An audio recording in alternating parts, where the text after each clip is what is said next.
प्रधानमंत्री जी का शुक्रिया अदा करना चाहता हूं, नरेंद्र मोदी जी का। शायद हमारी मोहब्बत में उतनी शिद्दत नहीं होती अगर वो प्रधानमंत्री बनकर उन्होंने नेहरू को डेमोलिश करने की कोशिश ना की होती।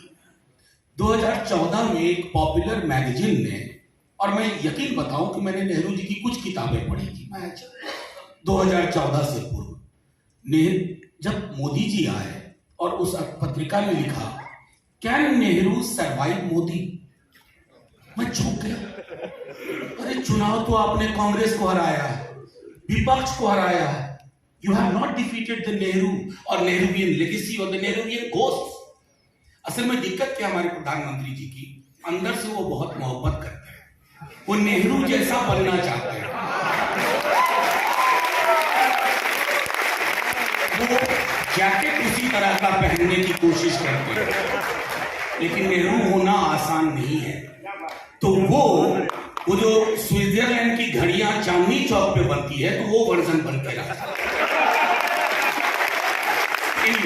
Now coming back to your question, and I say this with conviction, अगर 14 से पहले नेहरू पे कितनी किताबें आई और 14 के बाद कितनी आई, आप देख लीजिए, उसी से पता चल जाएगा कि प्रधानमंत्री जी का, उनके एजेंडे का, उनके प्रोजेक्ट का प्रतिकार करने का काम लोगों ने अपने हाथ में ले लिया।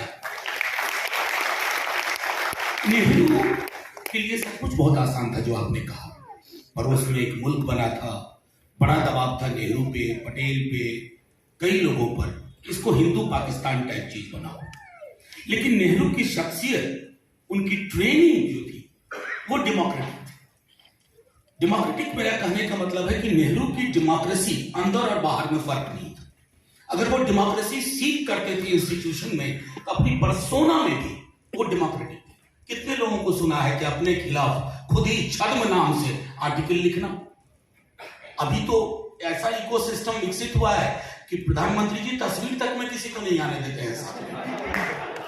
कारण है जो सावरकर ने अपनी तारीफ में लिख लिया। हाँ, वो तो तारीफ में, लेकिन नेहरू ने छद्म नाम से अपने खिलाफ लिखा। मैं एक वाक्य का जिक्र करके फिर अगले में जाऊंगा, अब बाकी हमारे साथी।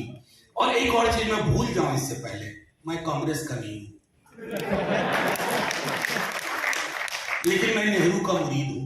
कॉमरेड येचूरी कांग्रेस से नहीं, हम लोगों की जिंदगी का एक बड़ा हिस्सा कांग्रेस से लड़ते गुजरा है।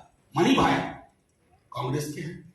अगर नेहरू के लिए 3 अलग अलग, और Atul ji as a moderator, Nehru, इसलिए मैं बार बार कहता हूं, देश की विरासत है, देश की विरासत के साथ छेड़छाड़ नहीं होनी चाहिए। अब मैं आता हूं, एक छोटा वाकया शेयर करूंगा। रंजोय सेन की एक किताब अभी आई है, ये इसका जिक्र आपको अलग अलग पत्रों में भी मिलेगा। नेहरू जेपी को बहुत प्यार करते थे, बेपनाह मोहब्बत करते थे। कई लोग जेपी को नेहरू का उत्तराधिकारी समझते थे, और सरदार पटेल साहब की मत भिन्नता थी जेपी के साथ। तो हुआ यूं कि जेपी ने कई भाषण दिया कि संविधान सभा में समाजवादियों को और बड़ी संख्या में लाओ, और कुछ पटेल साहब के बारे में भी टिप्पणी की होगी। मतभेद तो तभी भी हुआ करते थे।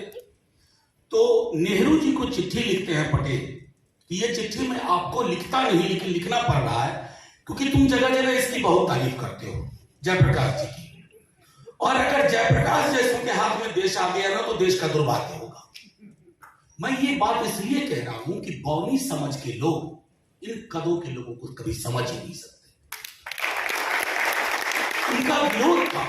आज जिन डेमोक्रेटिक इंस्टीट्यूशंस को नेहरू या नेहरूवियन पोस्ट कॉलोनियल जो इंडियन स्टेट था, वो जो शेप दिया, आज उसी का नतीजा है कि प्रधानमंत्री जी कुछ भी कहते निकल जाते हैं। अगर नेहरू ने एक टोटलिटेरियन स्टेट के बीज डाल दिए होते ना, प्रधानमंत्री जी, आपका आगाज नहीं होता, आपका अंजाम नहीं होता, आरएसएस नाम की चीज नहीं होती, बीजेपी नाम की संस्था का जन्म नहीं होता। लेकिन हाँ, नेहरू हर विधा और विचार चाहते थे समाज में रहे। विरोध था श्यामा प्रसाद मुखर्जी से। आप लास्ट पेज जो प्यारेलाल जी की है उसको पढ़िए तो समझ में आएगा कि ये लोग जो आज, असल में दिक्कत क्या है, मैं पुरुषोत्तम सर को सुन रहा था, मीरा जी को सुन रहा था, अभी दिक्कत क्या है, उस जमाने में ट्विटर नहीं था, फेसबुक नहीं था, तो आपको अगर उनको समझना है तो चिट्ठियों से उनके समझना होगा, उनके रिश्ते की गर्माहट को समझनी होगी कि सुभाष बाबू के साथ नेहरू का रिश्ता क्या था, सुभाष बाबू और नेहरू में कितनी अंतरंगता थी। और जब मैं अंतरंग शब्द का इस्तेमाल कर रहा हूं तो मैं कॉन्शियसली कर रहा हूं, क्योंकि रिश्ते आजकल अंतरंग नहीं होते हैं आजकल। और ये नेहरू की देन है, हमें एक ऐसा लोकतांत्रिक देश मिला, एक सोच मिला। और आखिरी में करके आप खत्म करूंगा, मेरे बचपने में मैं नेहरू की मौत के 3 वर्ष बाद पैदा हुआ। मेरे पिता का भी नाम जवाहर है। वो दौर था, मेरा परिवार समाजवादी था, लेकिन नाम जवाहर रखा था बेटे का, क्योंकि समाजवादी और उस समय नेहरू के इसमें फर्क नहीं था। तो एक बार मैं अपने गांव जा रहा था, तकरीबन 77 ईस्वी की बात है, 76 की। तो मुझे बताया कि, मैंने पूछा ये खंडहर क्या है, तो बताया गया कि इस कम्युनिटी डेवलपमेंट के तहत नेहरू ने ये मिलन मंदिर बनाया है हर ग्राम पंचायत में। अब सोचिए, वो मिलन मंदिर सबके लिए खुला था।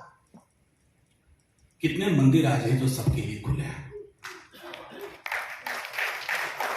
मंदिर शब्द से आपने वितृष्णा का भाव ऐसा क्यों कर दिया? आपने वेपनाइज कर दिया है रिलीजन को।